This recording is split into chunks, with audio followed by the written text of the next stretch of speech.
20,000 species of bee live around the world, with over 250 species in the UK. Not all bees produce honey. Solitary bees, as their name suggests, like to live on their own and don't have a queen or live in hives. Flowers did not always exist. They first appeared 140 million years ago. Before that, ferns and cone-bearing trees dominated the earth.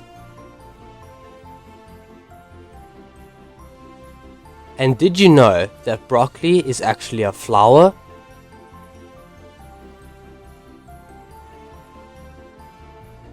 Pollination is a very important part of the life cycle of plants, and they cannot produce fruit or even seeds unless they are pollinated. Some seeds found in frozen soil in Canada were grown and produced flowers. The seeds were thought to be more than 10,000 years old.